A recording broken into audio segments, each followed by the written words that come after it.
for the oblation of the first fruits, he shall offer them unto the Lord, but they shall not be burnt on the altar for a sweet savor. And every oblation of thy meat offerings shalt thou season with salt, neither shalt thou suffer the salt of the covenant of thy God to be lacking from thy meat offering. With all thine offerings thou shalt offer salt. If thou offer a meat offering of thy first fruits unto the Lord, thou shalt offer for the meat offering of thy first fruits green ears of corn, dried by the fire, even corn beaten out of full ears. And thou shalt put oil upon it, and lay frankincense thereon. It is a meat offering. Sabay, and the priest shall burn the memorial of it, part of the beaten corn thereof, and part of the oil thereof, with all the frankincense thereof. It is an offering unto the Lord. Let's pray. Lord, salamat sa iyong masalita. We pray na kayo po iyang pala sa aming pag-aaral ngayon. Makita namin ang lugar ng pagbibigay, Panginoon, especially tithes and offerings, first fruits. Yung hapon, Panginoon, as we prepare also, lagi naman po no, ng Sunday school naturo na rin to, Lord. But ngayon, makita namin, malinaw sa iyong mga salita kung ano ba ito dinidescribe para saan ito, Lord, at bakit dapat kami partake. Lahat ng ito, Lord, ay again, hindi minsan madali dahil bukod sa pangunawa na kailangan magkaroon kami, Panginoon, dapat mayroon din kaming pagtanggap. Tulad na sabi kanina umaga, so I pray bigyan niyo ang biyaya, Panginoon, intindihan ito, Lord, at maging practice namin ito, Lord. Again, kayo po ng papurihan ang itong bagay, Panginoon, kayo malalati. In Jesus' name we pray. Amen. Aha. Parang nasa mic ko yung mahina. Hello, check. Hello, check. Hello, check. Masyado nalalakas.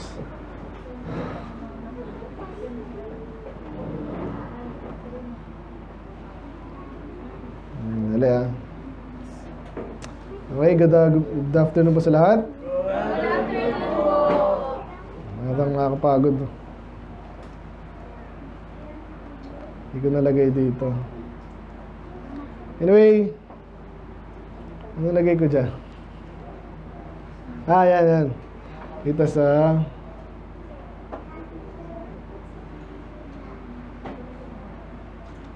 title natin ngayong gabi, hapon, binanggit dyan sa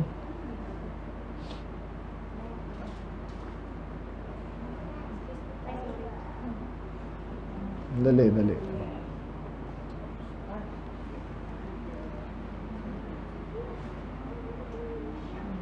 Yan, sa first fruit ano. So, ito pala dapat binasa natin, sorry. Pero pareho rin din, no? Ito medyo sa first fruit. Dito sa 27:30. Ito pala dapat yung ano. Title natin, dito natin kinuha, sabi dyan,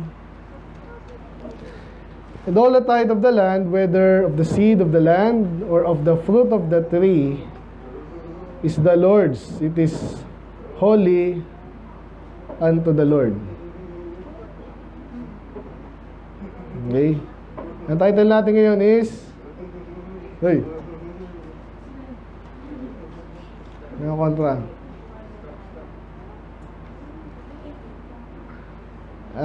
Sa 30, no? All the tithe of the land. Tithe. Ay, sabihin nyo nga, tithe. Isa lang. Ulitin nyo, isa, ready, go. Medyo mahirap kasi yung malambot yung ano, yung pangalawang. Kaya sabi ni Pastor, hindi tithes. Hindi tithes. Kasi parang parang mahigpit no? Hindi ganun, kaya tithe. Hindi tithe. Kasi yung tithe may G, di ba? Yan.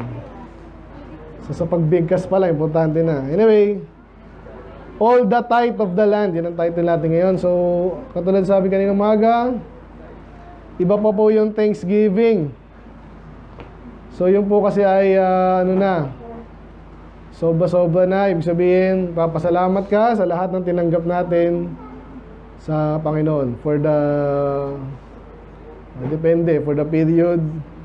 So ginagawa natin to every year, so for the year. So yun ang Thanksgiving.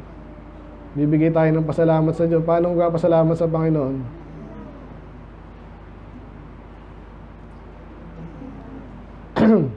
Yun pala, hindi ko na ano, tithes and offerings lang, tsaka nakakasama ko dito. Pero pag Thanksgiving, tingnan natin, malinaw din po ito eh. Ito yung naging topic natin ng mga nakaraan din. Yan. So meron ding klase ng pagbibigay actually dito sa, ang ayaw kong gawin dito po sa ano, no, sa offering Leviticus. Lahat ng meron dito, gawin natin. Iba ginagawa ganun eh. Pero actually, pag inaral mo yan, talagang may pagkakaiba. Bakit iba-iba yung burnt, sin offering, meat offering? Bakit iba-iba yun? Kasi laging may purpose bawat isa magkakaiba, di ba? Of course, yung sin offering, pag nagkasala ka, si Jesus mismo kinonfirm niya yan. Naalala nyo. And then yung Thanksgiving, ito yun, di ba? May pinagaling siya. Ano sabi niya?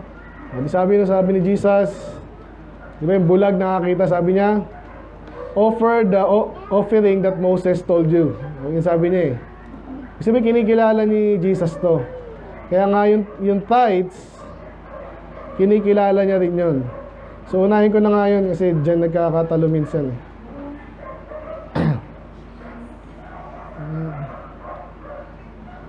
Ito lang natanda ang cumin eh. Okay. Cumin, parang anis, parang mga ano to, mga yan, spices na importante ha. Alala ko tuloy yung panahon ng mga European, di ba? Inagaanap sila ng spice. Kasi minsan meron na silang kaune, pero mas masarap yung meron mga spices na minsan hindi nakakuha sa iba-ibang lugar. So yan ay kaya importante sa kanila yan. Ngayon, kaya ito mga scribe at Pharisee, pati yun tinatize nila. Okay? Sabi dito, si Jesus nagsasalita nito ha. Sabi ko, woe unto you scribes and Pharisees, hypocrites. So pinapagalitan niya yung mga Pharisee kasi, bakit? Kasi for you pay tithe of meat and anise and cumin. So masama ba mag-tithe? Pinapagalitan niya yung mga hipokrito, nagtatize kayo eh. Masama ba mag-tithes? Depende, tapusin natin yung storya, di ba? Bakit pinapagalitan at mga hipokrito daw yung mga Pharisee na nagtatides? Kasi pag sabi, and have omitted the weightier matter. So again, ang tawag nito, parang kanina umaga, ano natin? Yung teachable, di ba? So pag kinumpara itong next statement sa first statement, kaya hindi masamang mag-tithes, pero pag nag-tithes ka, tapos inumit, umit is, hindi nakaw yan, ibig sabihin, pinigilan mo, hindi mo ginawa. Yung dapat mong gawin, hindi mo ginawa, umit ang tawag doon. Diba? Umit. Ang inumit doon itong mga Pharisee, yes, nag-tithe sila, pero hindi nila ginawa yung mga mas mabibigat na bagay. Like what? Law, judgment, mercy, and faith. So hindi masama mag-tithes. Ang masama, nagtatides ka tapos yung mas mahalaga, hindi mo ginagawa. Hindi pala mahalaga yung tithes eh. Hindi nga. Sabihin kasi, yung mga inaasahan talaga mag-tithes, alam nyo sino? Hindi naman yung mga unbeliever eh. Hindi naman yung mga bagong Kristyano. Di ba? Sino? Yung mga nagagawa mo na yung mga dapat mo unang gawin, kaya nga pinagpala ka eh.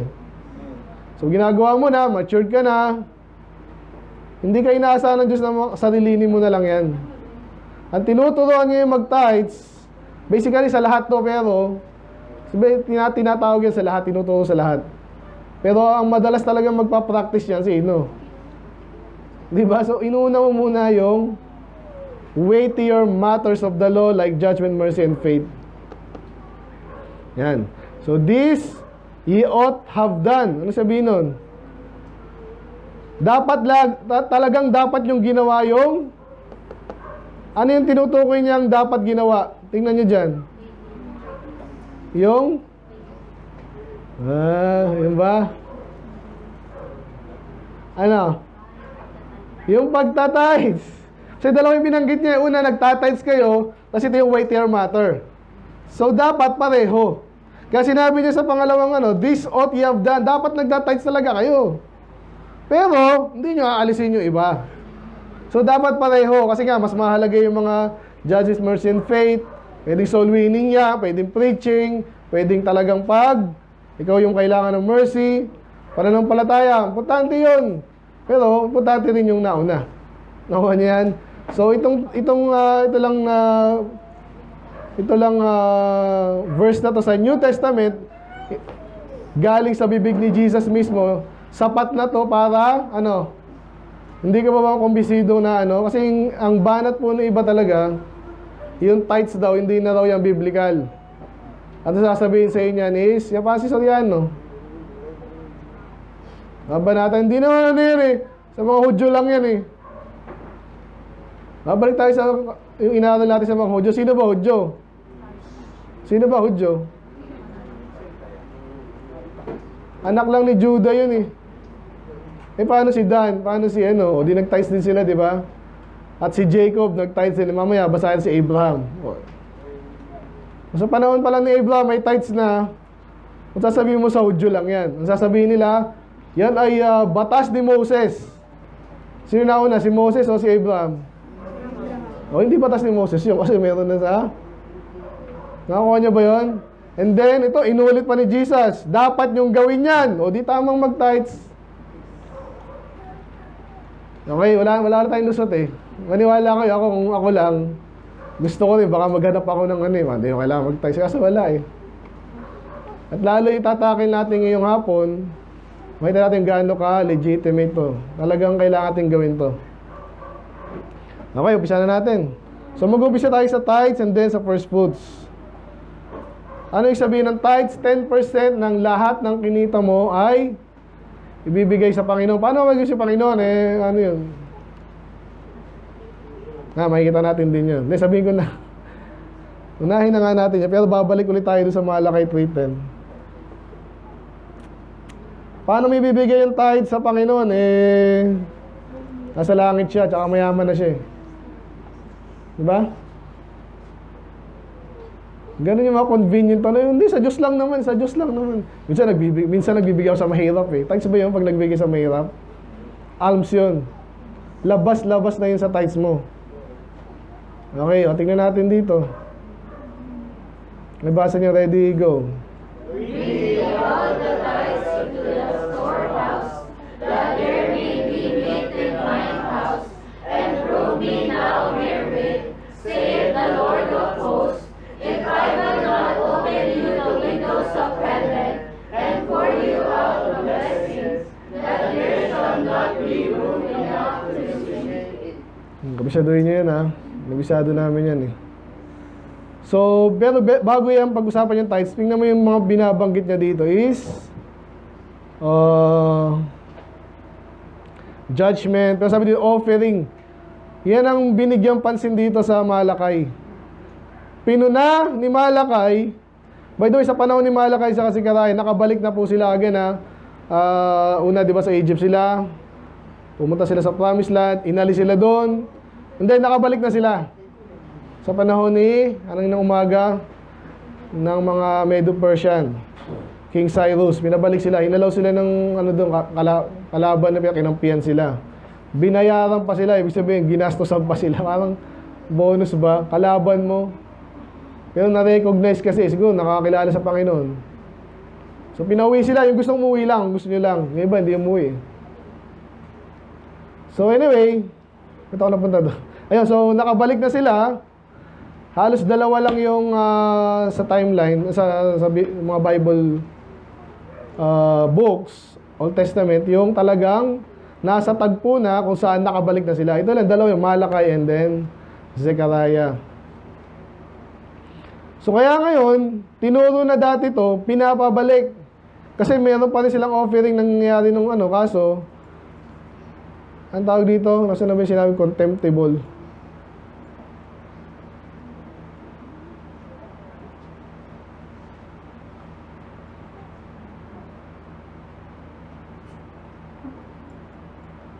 Yung sa chapter 1 pa tayo yan. So dito naman, ye have robbed me. So ninanakawan kong Diyos. May magsabi ganyan. Sabi, oy, pag di ka raw nag-tithe, sinakawan mong Diyos. Parang inaasar nila, parang, hindi naman, ninakawan ko ba Diyos? Ito yung sinasabi dito. Ang hirap tanggapin ito actually pag hindi mo nakuha sa context. Pero yun exactly ang sinasabi ng Diyos. Pag hindi ka nag-type, sinakawan mo ang Diyos. Naku, napaka... Basta parang ngayon ko lang narinig sa iyan. Baka hindi ka nakikinig. Yun ang sabi. Ulitin ko bago tinatingnan yung chapter 1. Will a man rob God? Gusto ba ng taong nakawan ng Diyos? So, ang sagot dyan, hindi. Pero may gusto siyang patunayan dito, yet ye have robbed me. So hindi nyo dapat nakawan ng Diyos, pero ninakawan nyo ako. Paano mananakawan ng Diyos? Kasi, but paano nanakawan? Di naman eh. And then, sinabi niya, doon sa tithes and offering, doon mo siya ninakawan. Paano yun? Kasi pag hindi mo binigay, ninakawan mo siya. Mabigat, di ba? So, yun. Kasi nga actually, nung panahon nito, talagang nire-restore nila. Hindi sila mag-i-exist. Lalo yung pamunuan ng temple. Pag sabing temple, kasama dyan yung mga Levites at priest especially. Sila yung nagtuturo sa tao. Sila yung nag-o-offer. Hindi lang nag-o-offer ng offer lang. Sila din po yung tagapagturo.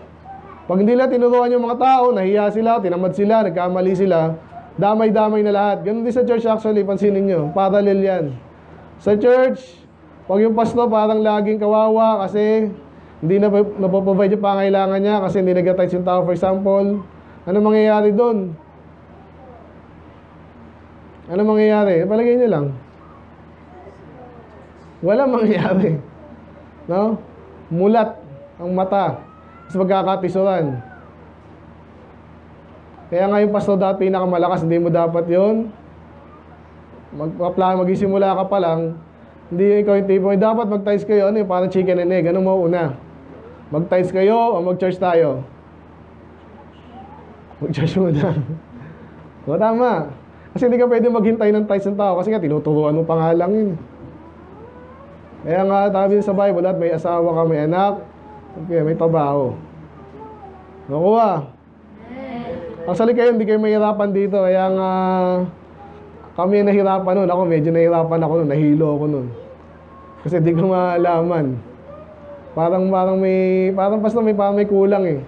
Yun ang feeling ko na may kulang na ano mauuna. Importante yung support, pero paano yun? So, paano nangyari yun? So, kasi mayroong mga katuruan within Baptist even na parang mali yung naging practice. Okay? Hindi ganun kalinaw. Pero again, hindi naman sa lahat.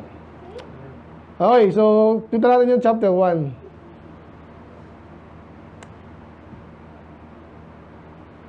Saan ba yun? Sa offering pa rin yung ano dito. Ito to. Ito, nasa na ba yung... Ito. Sabi dyan, you offer polluted bread upon mine altar. So nakita niyo yung picture. So dapat yung, naalala niyo paano yung ino-offer nila, especially every year? Yung pasakasalanan nila? Yung madalas na ino-offer. Yung one male lamb without spot. Naalala niyo yun? Ano sabihin na without spot? Walang dungis, walang sakit, ni walang sakit sa balat. Sa balat, balat lang yun eh. Yun ang ano sa kanila, sinasabi siya dapat walang ano. So ngayon, ito kabaliktaran. Nag-offer daw kayo ng polluted bread. Ay, so yung polluted bread, yun talaga, kasi nga naman, iniisip nila, wala namang kakain yan eh. Di ba? Kasi nilalagay lang nila dun eh. Nga kakain nun, unless ikaw si David. Pero iba yun. Kaya sabi daw dito, in that ye say, the table of the Lord is contemptible. Kasi, na-practice na nila, na yung ino-offer nila, ang tawag ni Pastor dyan, tira-tira. Ano ba yun? Tira-tira. Ibig sabihin, kung sa atin, kung ipoport mo yan sa buhay natin, sa panahon natin, ano yan? Kung ano na yung matira, o sige Pastor, meron akong sweldo 10,000, ang tithes yan is 1,000, pero unahin ko muna yung mga gusto kong bilhin. Okay? Kung may matira, yun na yun. Eh, pastor, walang natira. Paano yan? Next month na lang ulit. May natira, 50 pesos. Ayun, yun ang tira-tira na tinatawag. Kinukumpara po yun sa mga hayop nila. Naku, wala nga na maibigay ko itong perfect na perfect. Kakain lang yan si Aaron, yung mga priest. Ano ko na to, sa birthday ko na lang to. O sige, ito sa birthday ko, nagbibilang ka na, ito sa birthday ko, ito yung pambebenta ko para mabenta ko na mahal. Yung magaganda, lahat ng magaganda, andun na, nakahilera na. Ay, hindi pa ako nag-tides. Ay, may natira pa. Itong pilay, itong bulag, at saka malapit ng mamatay. Ayun, lame, sick. Okay na yun, kasi susunogin lang naman yun eh. Nakita niyo yun, kaya daw parang yung contemptible parang nakakadiri na or parang ayaw na nila. Alam niyo, ganyan ginagawa sa atin ng mga kulto. Kaya iba, asal na asal sa church. Hindi pa nga narinig, dapat nilang marinig eh. Ano na, ayaw na, tatawa ka pa, di-dismiss ka agad. Bakit? Kasi itong mga kulto, gano'n ang pinagmukha natin. Ngayon, yung ibang baptist ngayon, pag napabayaan mo yung ating reputasyon ngayon, ganun din. O, di ba yung baptist na yan, ganyan ginawa, tinuturo niyan ganyan. So, kaya ngayon, inaayawan na nila yung Panginoon, pati offering ng Panginoon. At even yung mga yung mga Kristiyano, pag nakita nyo, kunwari si pastor, inaabuso kayo, kaya anong gagawin lang sa pera, kunwari, babakasyon lang. Wala naman na-accomplish, kunwari. Ano sabihin nyo? Bibigay pa ako dyan eh, pang-basketball lang ni pastor yan. Nakita niyo yun? So, importante itong pinag-uusapan natin ngayon. To the point ng survival. Mamaya, mabanggit natin yung mga bagay. So, ulitin, isa-isa na lang natin itong mga piling verses po about tithes and offerings and first fruit mamaya. Okay? Umpisa natin. So, nabanggit ko na yung, anong title natin? All the tithes of the land. All! So, tingnan natin yung mga may kinalaman sa tithes sa Bible. So, una dyan, unahin na natin yung talagang una. Genesis pa lang. Wala pa si Moses sa Genesis, tama ba? Siya nabanggit si Exodus na siya eh. After nung matay na yung 12 tribes, and then next generation. Ilang generation? Hindi ko alam. 400 years. Pero actually, ayun, mga ganong years. 400 years. So, hindi lang kasi pag tinignan mo yung mga pangalan niya, malilito ka eh. Para si Levi, hindi si Amram, hindi si Moses na, parang ganon. Kala mo 3 generation lang. But anyway, hindi natin tatakil yun. Basta dumami na sila. So, saka lang napunta si Moses, pinarusahan, di ba, yung mga, hindi pinarusahan, pinersecute yung mga Israel, kaysa papatayin yung mga lalaki, naalala nyo? So, doon pa lang napunta si Moses. Ngayon, kung sasabihin nilang batas ni Moses yon, sablay agad. Kasi ito, tingnan natin sa Genesis 14. Lalan si Abraham. Alam yung ginawa niya nung anong ginawa ni Abraham nung si Lot ay kinidnap? Nirescue niya. Ngayon, paglabanan po yan, alam mo, isa yan sa mga matindi pagsubok ng buhay. Amen? Gera, pwede kang mapatay, pwede kang mabawasan, pwede kang malugi, pwede kang... Pero dahil ang devotion ni Abraham sa Diyos, at dinescue niya yung kanyang nephew, no? Yung kanyang pinsan tuloy, kanyang pamangkin. At dahil sa dyan ay preserve siya ng Diyos, tapos pinuntahan pa siya nung King of Salem, si Melchizedek. So, nagpasalamat siya ngayon sa Diyos. At sabi dyan, and blessed be the Most High God, which hath delivered thine enemies into thine hand. And He gave them tithes of all. So, nagsabi nito si Melchizedek. Pero, ang nagbigay ng tithes, ano yung tithes? 10% ng Sa case nito, kasi yung binanggit ditong pagbibigay niya nung sila ay niligtas nga ng Diyos sa kalaban. So yan ay spoils. Spoils, ibig sabihin, yung kinita nila, parang ganun, sa paglaban nila sa kalaban. At sila lang may dineliver niya. So binigay niya yun. Kanino niya binigay?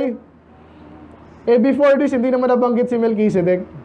Hindi pa nabanggit niya. Dito lang siya una at doon lang siya nabanggit. Dito lang, isa Psalms, binanggit na lang siya parang, ano na lang, parang afterthought na lang. Kasi napaka-importante pala nitong tagpo na to, si Melchizedek, at sinabi dito, si Melchizedek is the priest of the Most High God. Nasaan na ba yun? Ayan, so yun na, nanalo si Abraham. Doon na yan. Nasaan na ba yung sinabi dito? Priest of the Most High God. Kita nyo? Ayan, 18. So sa sinabi lang pala to sa Hebrews, yung sinabi doon na wala siyang pinanggalingan, wala siyang nanay, wala siyang tatay. So sino nga itong Melchizedek na to? Siya ay priest of the Most High God. Wala pang Moses law. Hindi ko binibigay ko na naalala nyo yung yun nga, nabanggit natin sa Leviticus kanina.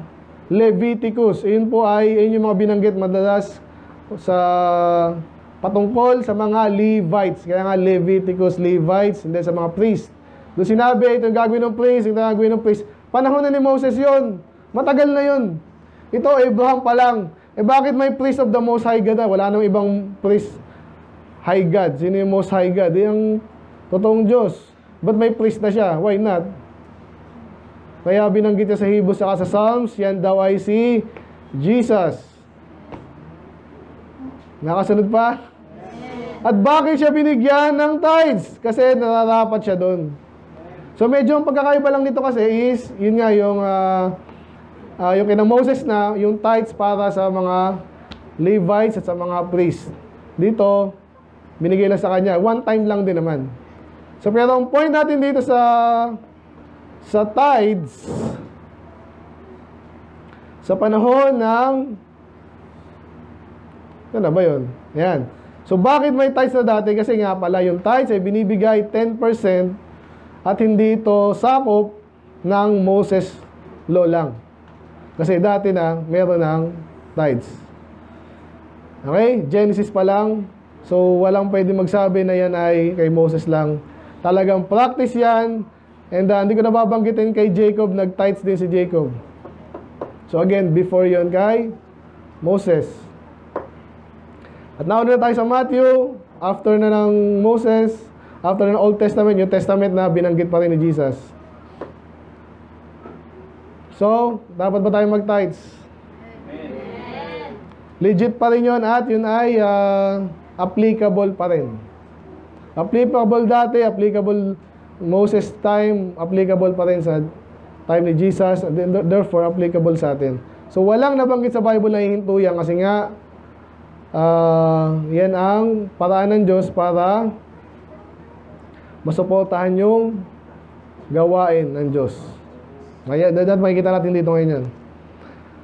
Okay, wala matulog ha. Genesis pa rin. Ito na pala yung kay Jacob.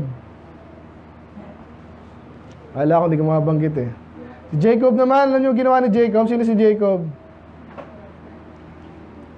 Siya ay anak ni Abraham, ni Isaac, ni si Jacob, di ba? So, si Jacob, sa kanya pinagkatiwala doon yung covenant, pero siya ay tumakas. Kasi papatayin siya kasi may ginawa siya ng kalokohan, di ba? Ninakaw niya yung birthright and then yung blessing. Ngayon, so yan na, nag-ano na siya, tumakas na siya dito eh. Sabi ni Isaac kay Jacob, pati si Rebecca, umalis ka muna, doon ka sa ibang lugar. So, nung umalis na siya, naalala niya kasi, kung ikaw yung tumakas sa buhay mo,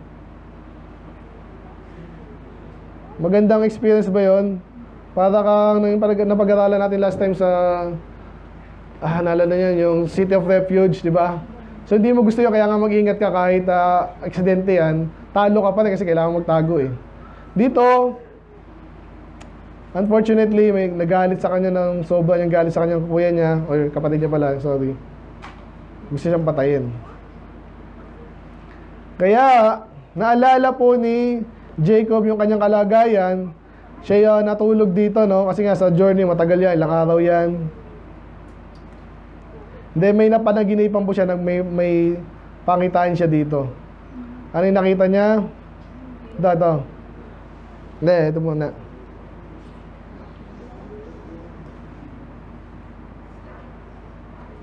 Ito.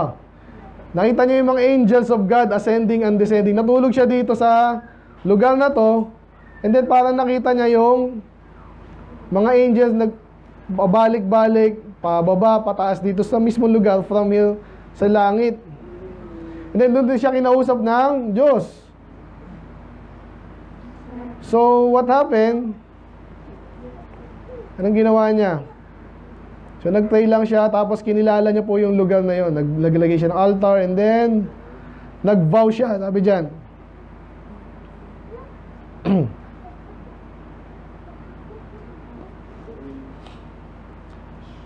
So, kasi ano pala siya, hindi niya alam mangyayari sa buhay niya. So, nag-vow siya, if God will be with me, and will keep me in this way that I go, and will give me bread to eat and raiment to put on, so I come again to my father's house in peace, then shall the Lord be my God, and then, this stone which I have set for a pillar shall be God's house.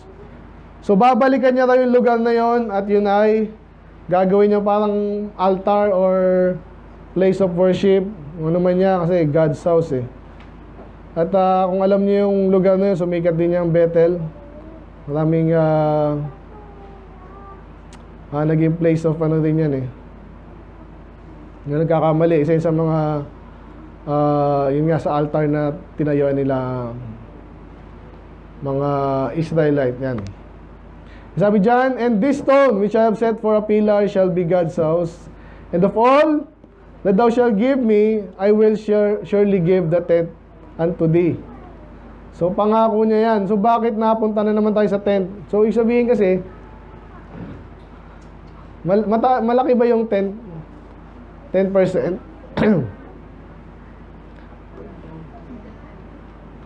Malaki ba yung sa 1,000, 100 nyo? Malaki ba yun? Hindi. Depende nga, tama? Depende sa'yo, no? So in a way, malaki siya enough na masaktan ka eh. Pero hindi rin siya ganun kalaki na mauubusan ka at maugutom ka pag binigay mo sa Diyos. Yun ang maganda doon sa number na 10%. So pero pag mayaman ka na, parang maliit din, malaki pa rin yun kasi lalaki yun eh. Pag maliit ka naman, maliit lang din yun. So hindi nakapanginayang dapat. So I believe yan yung origin ng tithes. Binibigay sa Diyos na either pera or offering. Pero ang sukat niya 10%. Okay? Kaya punta na tayo, balik tayo sa ating yung binasa ko pala, na dati binasa natin. Leviticus. Tingnan natin para saan yung tithes. O matatagalan tayo. Okay lang ba kayo? Yun. Ito yung binasa dapat natin. Anyway, ang sabi dito, may mga binanggit na iba-ibang klase ng offering. Ito yan, magbinasa niyo yan. So, merong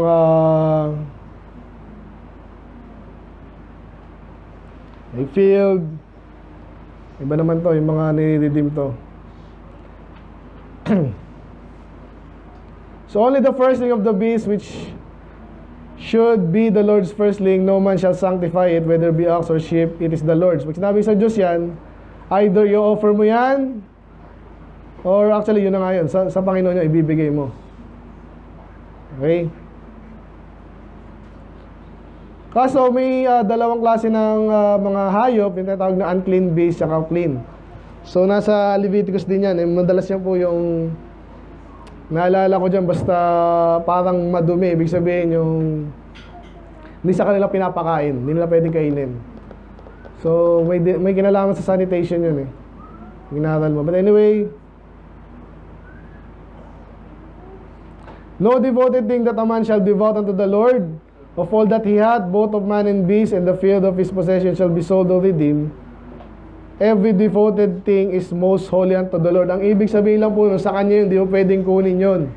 Di mo pwedeng pakialaman yun. Ba't mo binenta? Ay, nasa yung offer ko, ay, nabenta ko na eh. O paano yun? Di yung Diyos, wala na. Ibig sabihin nun, huwag mong gagalawin. Kung naalala nyo po yung sa mga gera, yung mga spoils din nila, pag sinabing, ilagay niya sa treasury of the Lord, walang nga, kaya kilala si Achan. Yun ang ginawa niya, paano ninakawan niya. Siguro iniisip niya, ang dami naman nating nakuha eh. Sabi doon, yung panahon na yun, wala kayong kukunin. Later, meron kayo, pero itong panahon na to, sa Panginoon lahat yan, lahat ng gold, lahat ng silver, lahat ng, pati mga damit, sa Diyos lahat yan. Ibig sabihin, sa treasury of the Lord, sa temple or sa pamunuan. Malinaw? Kaya dito ngayon, pumasok yun, and all the tithe of the land, whether of the seed of the land, ano yung itinatithes? Makikita natin dito, parang mga bunga lang. Ito yung sinasabi na iba. Pero makikita natin mamaya, pag nirelate natin sa first fruit yan, hindi lang yan basta bunga. Kasi yung first fruit, di ba, fruit ay bunga ng halaman, tama ba? Pero actually mamaya makikita natin pati mga, ay napagit kanina, di ba? Pati yung mga anak ng hayop mo, kunwari goat, nanganak yung goat mo. Fruit ba yun? So, fruit of the womb, di ba? Kasi basically lahat ng magkakaroon ka, lahat ng increase mo, may nagbigay sa akin, may sinweldohan ako, kumita ako, nakapulot ako. Lahat yun, di ba, nakadagdag sa'yo. Kaya tinatides po yun. Okay. So again, binanggit, holy unto the Lord, lahat. Ayan pala, oh. And concerning the tithe of the herd. O bakit ang dami kung maniwala kayo? Pag may mga kumukonta sa tithe, yun lagi sasabihin nila, mga ano lang yun, hindi ka naman magsasaka eh. So yan na nakalagay. Tithe of the herd, ano yung sabihin nun? Kunwari, nanganak mo kasi ang dami mong herd, ang dami mong may goat ka, may baka ka, mayroon kang ibon, mayroon kang manok, mangingitlog. Lahat ng lalabas doon. Kasi hindi yun mag-increase. Yung iba dyan, mamatay, mahulugi ka pag hindi sa Diyos. Yun ang katuruan dito. Kaya pag kumita ka, nagbunga yan, puno man niya, dumami yung iyong alaga, dahil lang anak, lahat yun ay increase mo, lahat yun itatides mo. Kaintindihan ba? Kunwari, kambing na lang. Sa 100 ang kambing mo, nanganak yun, ilan ang kambing mga anak?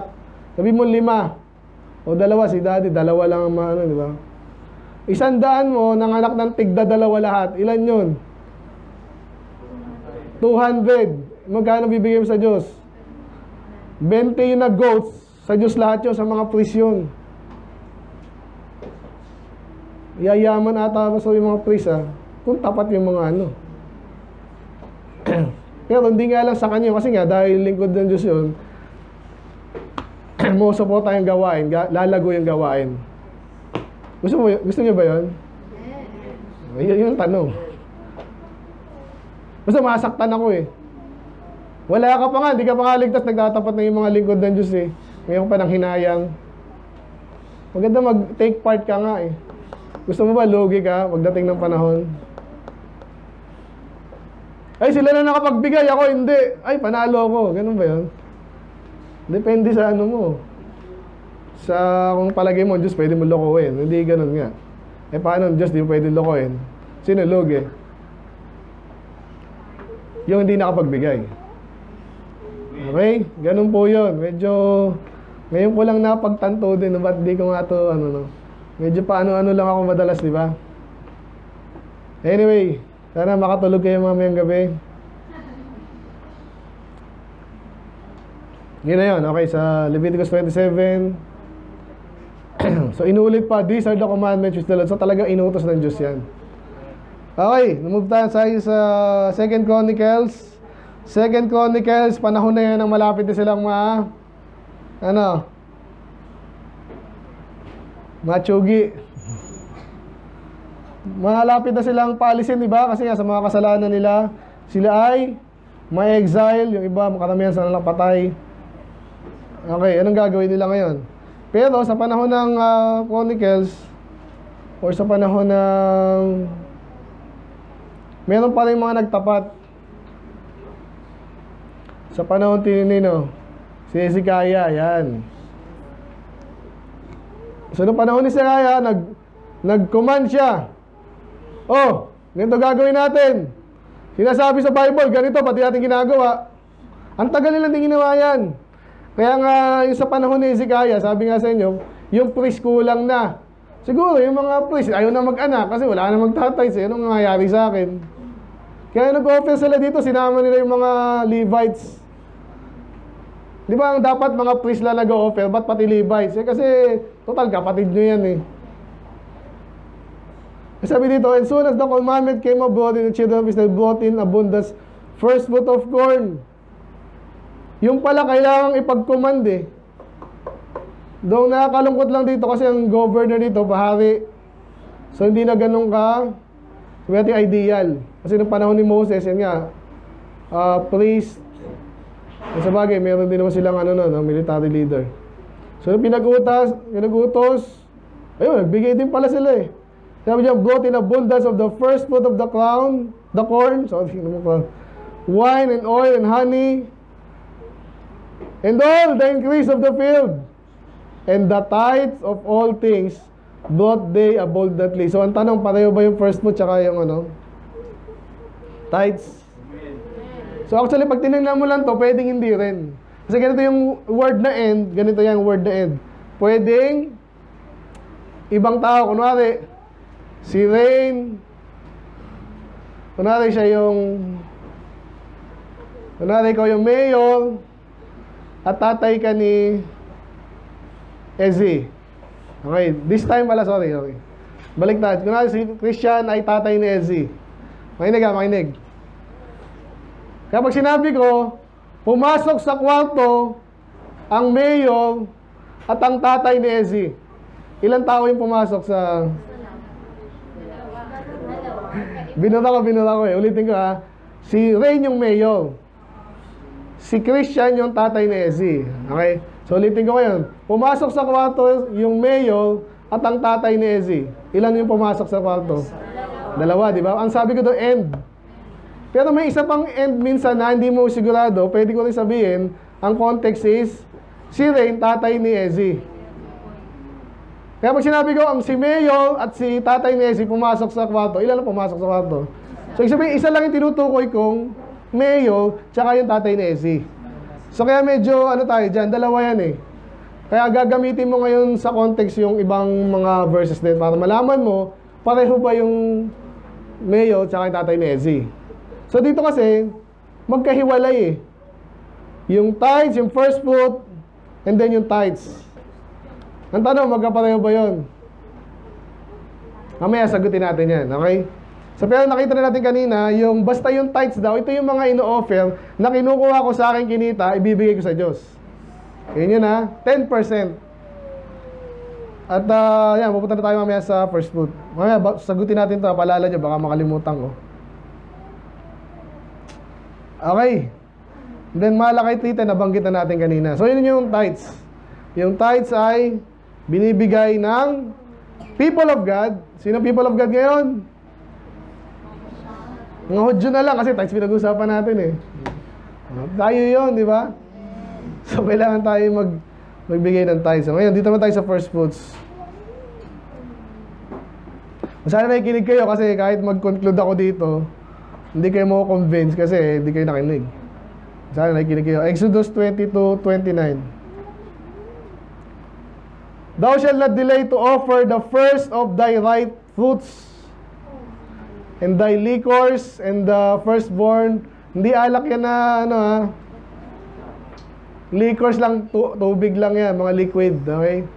So, ano ba yung mga liquid na ino-offer nila? Actually, lahat. Pwedeng oil, pwedeng mga juice, wine especially. The firstborn of thy sons shall thou give unto me. Ulitin ko lang ha. Huwag mo daw i-delay yung pagbibigay ng first of thy ripe fruits. First fruit ba yun? Ripe lang eh. Hindi, first fruit nga yun eh. Ano ba yung sabihin ng first pala? Sorry. Una, yung isang meaning, ibig sabihin nauna, kunwari, anak mo, 5 anak mo, sino yung first? Panganay. Pero actually, ganito po yan. Pag sinabing every year ka nagbibigay ng first fruit, ibig sabihin ba nun, ito yung puno na to, simula 2024, na bunga yan. 2025, 2026, hindi ka na mabibigay ng bunga nun. Magbibigay ka pa rin. Alam nyo, di ba? Kasi ibig sabihin lang, hindi lang yung unang bunga nun. Ibig sabihin nun, ang ibig sabihin yan, dito pa mabanggit yon. Mamaya pa, sabihin din, ito yung the best. Ibig sabihin nun. Yung nabanggit ko nga kanina, na pag may sweldo ka, hindi mo iuhuli yung Diyos, tira-tira na lang. Ito, gastos muna tayo. Gastos tayo. May matitira pa kaya? Bahala na. Ay, may natira, 50 pesos. Ito na. Hindi na yun yung best. Kasi tira-tira na lang. Yan. So, malinaw dito. Ba't nabanggit yung firstborn? Kasi nga, first fruit din yun. So, lahat dapat ng anak pala na panganay ng mga hayop natin, kahayupan, baka, manok, sa Diyos yun. Later, ang gagawin nila doon, papalitan nila ng pera. Okay? Kasi pwede yun eh. Nung panahon nila, equivalent sa pera yung mga hayop. Okay?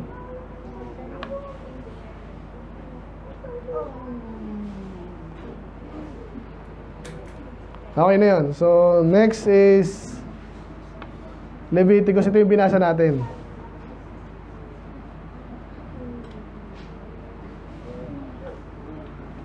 Nako. Yan, Leviticus 2. Sabi po dyan, and for the oblation of first fruits, ano oblation? Offering lang yun. You shall offer them unto the Lord, but they shall not be burnt on the altar after sweet savor. So, hindi mo siya susunugin kasi nga, kakainin siya ng mga priest. Ito, tingnan natin dito.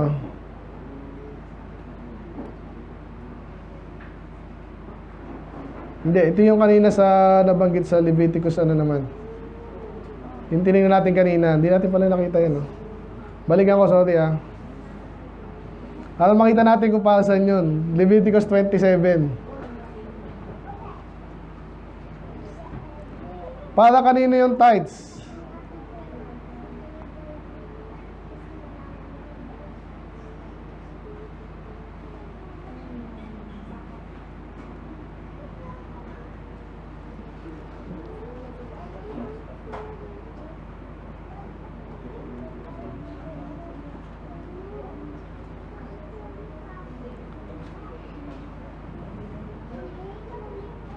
Nasaan na yun?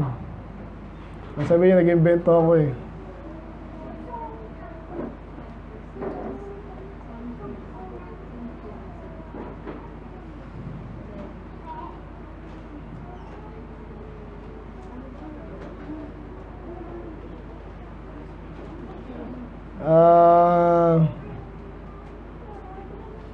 Tama yun, Leviticus 2 yun. Balik tayo sa Leviticus 2. Para kanino yung...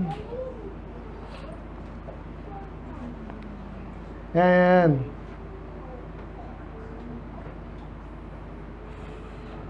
Sinong kakain nun?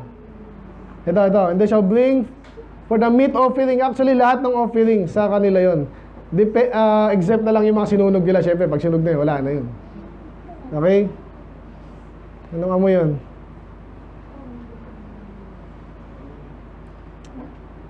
Okay, yung mga natira daw sa meat offering, kanino? Shall be Aaron's and his sons. Babanggitin pa dito yung mga kapamilya niya. Kasi alam, yung mga tatay lang ba kumakain, may asawa ka, may anak. Tsaka yung mga anak mo hindi pa priest. Alam mo na, mga bata, tulad ni Aiden. Saan kukuha ng pagkain si Aiden kung ako yung priest? Sa pagkain ni tatay, di ba? Makita. Well, sabi dyan, lahat ng i-offer ng children of Israel, sa'yo yun. Sa Levite, saka sa priest. Okay, hindi ko na nakita eh.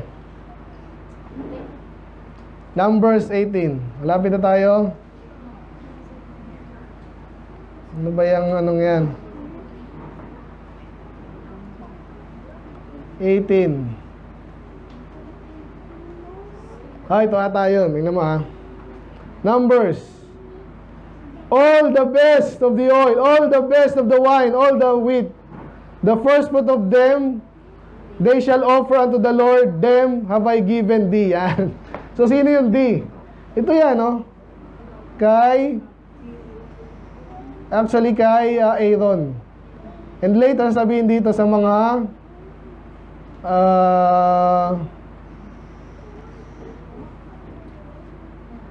sa mga anak ni Aaron, sa iyo, sa mga anak ni Aaron. And then, and behold, I have given the children of Levi all the tent in Israel for an inheritance. Malinaw? Nakikinig pa ba kayo? Wala namin pakialam kung ano mangyari sa Levites. Bahala na kayo sa Levites. Pinagpala na kami. Ito na yung aming inheritance. Anong Levites? Ano Levites? Huwag niyo makakalimutan yung supposedly kasi lahat ng panganay nila i-offer nila sa Diyos. Pinalitan ng Diyos yun. Ang gulo naman nun. Kaya ginawa niya, buong pamilya na lang ni Levi. Ayan o. I have given the children of Levi all the tithes nila. Para saan? For their service which they serve. So, kabayaran nyo sa ginagawa nila. Nakikinig pa ba? Amen. So, i-relate natin ngayon, yung pastor nyo, yung sinesweldohan nyo ba? Dapat, oo. Yun na yung sweldo nyo. Kung nagtatides kayo, si pastor mayroong pera. Nakikinig pa ba? Amen. Patas lang, di ba? Ano gusto si pastor? Ang tawag dito? Ang tawag dito, nagpapakamatay. Hindi pinapay. Hindi, yung si Stephen, ano siya? Martir! Si Pastor Martir. Okay, Pastor na, magtrabaho ka. Tapos maglingkod ka lang. Martir tawag doon. Bahala kang mamatay sa... Hindi, mayroon din siyang bayad. Ang Diyos po ay hindi siya unfair. Na din nga sa Bible quiz natin. Nadaanan din natin yan. Unfair naman, wala silang land. Hindi, ako ang inheritance nyo. Magtiwala ka sa Diyos, ako yung bibigay sa'yo. Tapos bandang uli, kumuha pala ang Diyos doon sa mga children of yung 12 tribes, basically. Yung bibigay nila sa'yo, sa inyo yun. Yung bibigay nila sa akin. Kasi ang Diyos naman nasa langit eh. Anong gagawin niyo sa pagkain? Anong gagawin sa baka? Hindi. Para paglingkuran sila ng Diyos ng priests tsaka ng Levites, ang kakain ng 10%, di yung Levites. Fair ba o unfair? Fair. Depende yan sa'yo. Again, pag nakita mo yung ang ganda nito, back and forth po yan, magaling ang Diyos. So, pag hindi nagtapat yung Levites, gutom yung 12 tribes spiritually. Pag nagutom yung spiritually, iiwanan din yung Levites. Sino gutom? Pareho kayong gutom.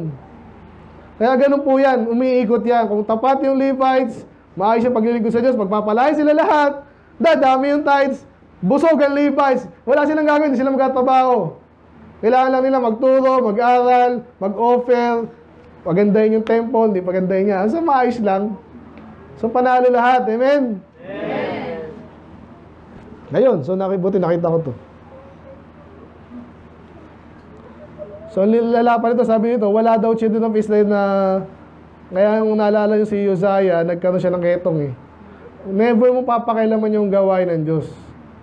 Ngayon tayo mga Baptist, walang restriction sa ating pamilya na, kahit anong pamilya yan. Di ba, hindi na tayo ganun parang Levites na, hindi ka anak ni Levi, hindi ka pwede magpastor, hindi ganun. So, pero pag ikaw na yung pastor, ikaw na yung, spiritual leader ng mga tao, pero sila naman magbibigay sa'yo. Patas ba? Hindi. Patas lang yan. Amen? Woo! Saan na ako?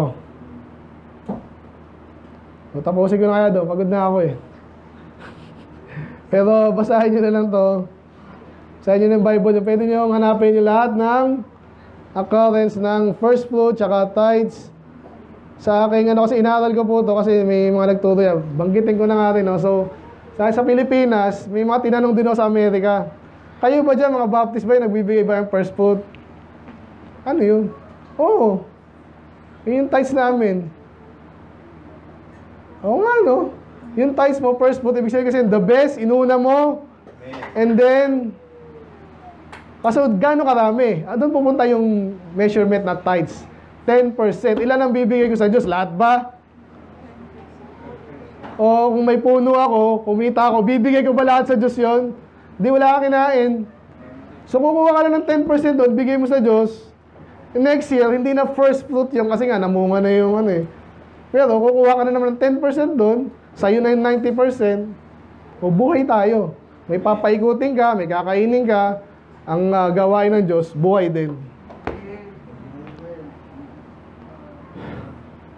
Yun. So kaya yung first fruit ngayon, pareho siya sa tithe, I believe ha. So ngayon mayroong mga tithes of the tithes, iba pa yun. Kasi yung tithes na yung, ang naka-receive ng tithes, yung priest, di ba? Tsaka yung Levites, itatithes niya rin yun. Sino kakain nun? Sunog yun. Sa Diyos na lang yun. Amen? Ang daming ano, di ko na isa-isa yung mga type ng offering. Hindi natin kailangan naman yun kasi namatay na si Jesus para sa atin. Pero, ayun lang. So baka next week po yung Thanksgiving. Pero nag-preach na ako sa Thanksgiving.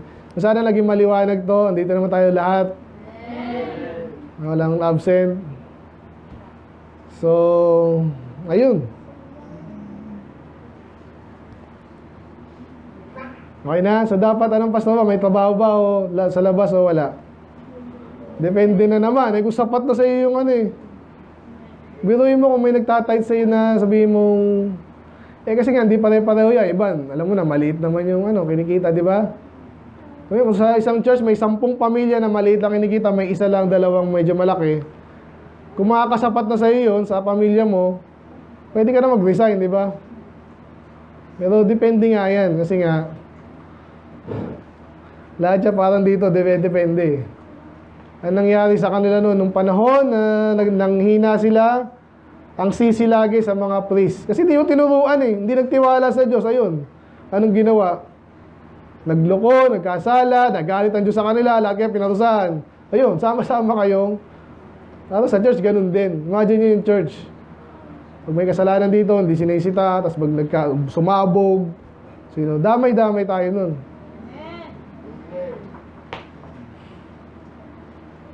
Ayun. So, pasensya na, medyo napagod na ako eh. Meron pa mga ilang verses dito. Basahin nyo na, alam nyo yung Proverbs 3:9. Ano yun? First foot yun. Ano yun? Abisado nyo yun eh. Hindi. Honor the Lord with thy substance and with the first fruits of your increase. Verse 10. So shall thy barn be filled with plenty, and thy wine shall burst with new wine.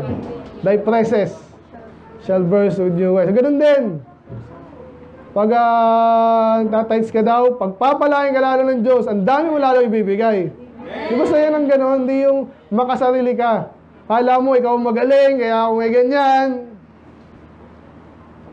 Ay, nagkasakit ako bigla, tapos nakakatatawag sa Diyos.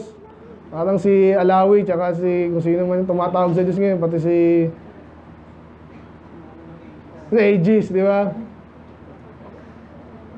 Pero magdamit yung, alam mo naman, Kristiyano ba to? Kaya nagka-cancel, please pray for me. Ako nga pala, ayun. Dahil na. Hindi pinagtatawanan na, sinasabi ko lang, hindi tayo dapat gano'n na. Yung lakas natin, sinasarili natin. Pag malakas ka, mayaman ka, bahala ka Diyos, bahala ka dyan. Mali! Lalo ka dapat, naalala ko na, tapos na tayo ha. Maganda example, unbeliever to. Hindi, believer na rin to, kilala si King Cyrus. Hindi ko makalimutan yun kasi ang ganda ng ginawa niya, di ba? Kinausap siya ng Diyos, pinabalik niya yung mga Hudyo. Okay, yung mga sumasamba sa tunay na Diyos to ha, hindi yung mga Hudyo ngayon dyan. Pinabalik niya yun. Sabi niya, sige, anong gusto niyo? Bumalik kayo dyan. Wala kayong pera. O, ito yung pera. Ano lang hiningi niyang kapalit doon sa mga Hudyo? Kasi nakakaalala. Kasi ang bait na. Ang bait naman ito. Ano pa to? Martyr na naman. Ano lang hiningi niyang kapalit sa mga Hudyo?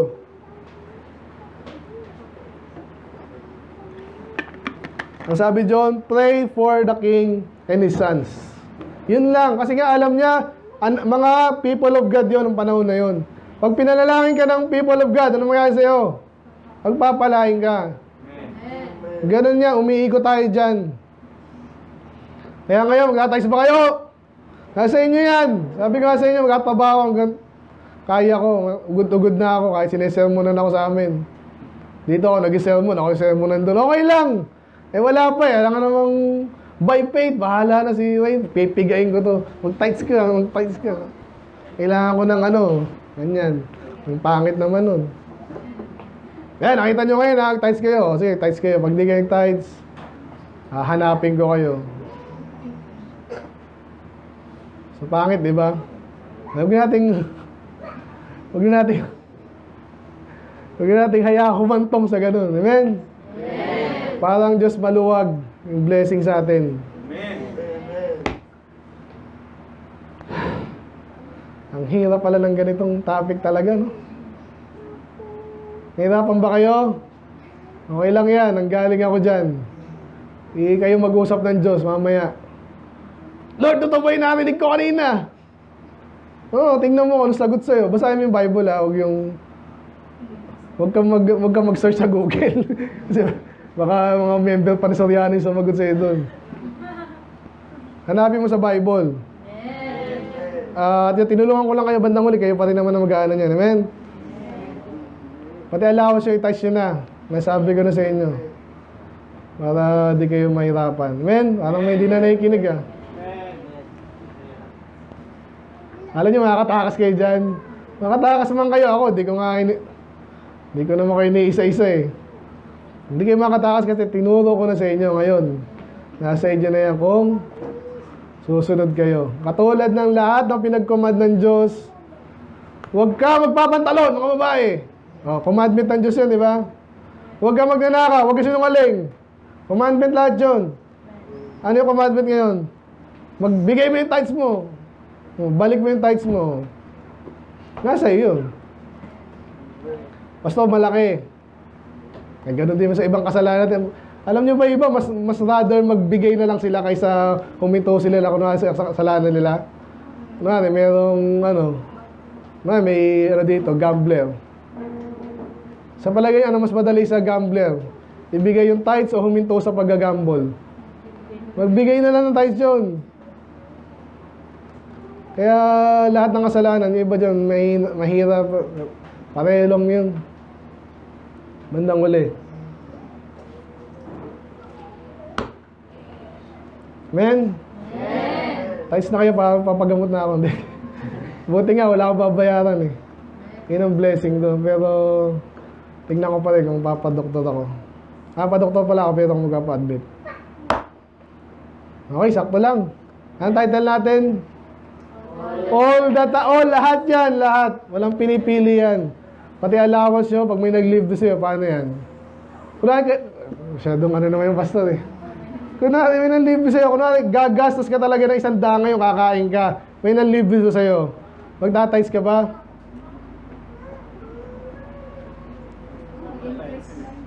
All the tithes of the increase mo yun eh.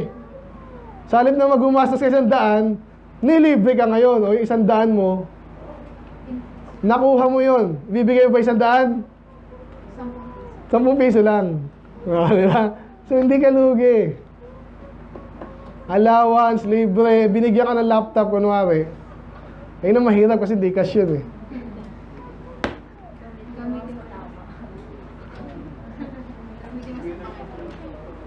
Ha? Yun na mahirap, pero actually, basically, dapat mo yun. Kung meron ka, kung meron ka 100,000 sa bangko, nakapag-tize ka na. Bawas na yan, sa'yo na lang yun. E may nagbigay sa'yo ng laptop na 100,000. Anong gagawin mo? Babawasan mo yung savings mo. Kasi basically, kinita mo na yun eh. Tama ba? Lugi ka ba doon? Hindi na kasi 200,000 yung meron ka eh. I-times mo lang yung 10,000 nun. Hindi ko nabasa sa inyo kanina. Nabasa natin kanina yung pag hindi ka nag-tithes, iba pa yun, mabigat na yun. Actually, hindi na tinuturo yun. Pero si Pastor nabanggit niya isang beses yun. Pag hindi ka nag-tithes ngayon, paano yun? Hindi yung doble, 5th part lang. Iba hindi, babalik mo yun. Kunwari yung tithes mo dapat this week, kunwari lang, 1,000. Hindi mo binigay ngayon. Ano yun? Ninakawan mo na ang Diyos, sabi doon. Ay sa pastor, bibigay ko na lang next week. Oh, salamat na rin. Pero dagdagan mo ng fifth part. So hindi na 100, ano, nasa tayo? 1,000, magiging 1,200. Lumaki. So pero again, di na tinuturo ng mabaptist yan kasi alam niyo yung pastor niyo, talagang isa-shoulder na lang niya yan. Salamat sa, yun nga, blessing na lang yun. Pero kung gusto talagang maging righteous sa Diyos, yun ang sinabi doon. Hindi ko na binasa. Ninakaw mo yun eh. Binalik mo naman eh. Sa Bible, pag nagnakaw ka, babalik mo lang ba? Anong rule din sa Numbers, Leviticus? Pag nagnakaw ka, nakita, uy, ninakaw mo yun. O sige, ito na. Hindi pwedeng babalik mo lang yun. Ninakaw mo yun eh. Paano kung di ka na nahuli? Dadagdagan mo yung pagnakaw naman, nahuli. Alam ko, fourth part. Hindi ako nagkakamali ang memory ha. Ninakaw mo yung aking kabayo. Mara, 100,000 yun. Bukod sa ibabalik mo yun, dapat yun, ninakaw mo yun eh. Dadagdagan mo pa yun ng 250,000. Ano yan? Ang hirap ng pera usapan, no? Again, nasa inyo naman yan eh. Never ko kayong haabulin. Dahil natutunan ko rin yan, para ako napalaya.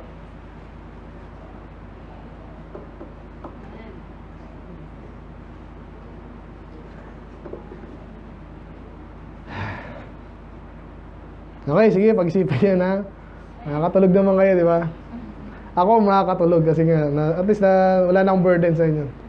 Sabi ko na eh.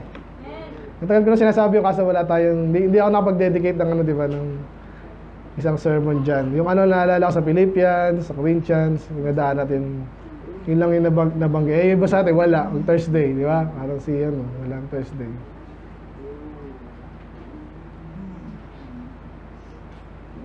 Okay, uwi na tayo. All the tithes of the land. Let's pray, Lord. Maraming salamat sa iyong mga salita. I pray na naging malinaw po, no? I hope, Panginoon, lalayan niyo po kami, Panginoon, kung medyo mabigat ang dating nito dahil kayo po hindi nasanay sa kumunduan, Panginoon. Laging kayo po'y huli. Kung di naman huli, talagang echepwera kayo, dinidismiss kayo. Panginoon, makita namin yung appropriateness ng topic namin ngayon dahil hindi kami gano'n, hindi kami binabaliwala. Actually, kayo nga sinusunod namin. At nadaanan namin ang paltinan niyo salita, nag-deal Panginoon sa tithes ng offerings at first fruit. I pray kayo po yung pala sa amin at matutunan namin ito, Panginoon, at hindi ka magkulang. Makita namin yung balas, Panginoon, na banggit kanina na kung saan ay kami magtatapat, magpapalain yung di lang kami, pati church, pati community. And then ikot, Panginoon, yan. Mag-read down sa inyo according to the Bible. So kayo may tataas, kami po ang papalain nyo. Kayo naman wala namang limitasyon sa pagpapala. So pa magtiwala kami sa ganitong bagay din, in addition sa ibang bagay pa ginagawa namin. So ilang po, Lord, kayo magpala sa aming another week, aming mga activities, Panginoon, naka-line up, Panginoon. Makita namin na ito po'y, again, di lang po ito social activity, ito po'y para sa inyo, Lord. Medyo para sa amin din, Panginoon, bigyan kami ng kasiyahan. But especially, Panginoon, kayo yung malulati again nga kasi dahil ginagawa namin yung kalooban. At kung ano man kasiyahan meron kami, Panginoon, ito po'y ma-enjoy namin, knowing na kayo po nagbigay nito. But hindi kami matapos doon. Katuloy kami sa liputan na magsaya-saya lang. Babalik sa inyo, maalala namin na kayo po nagbigay ng lahat ng bagay. Therefore, dahil kayo pasalamat, nagbibigay din maglingkod.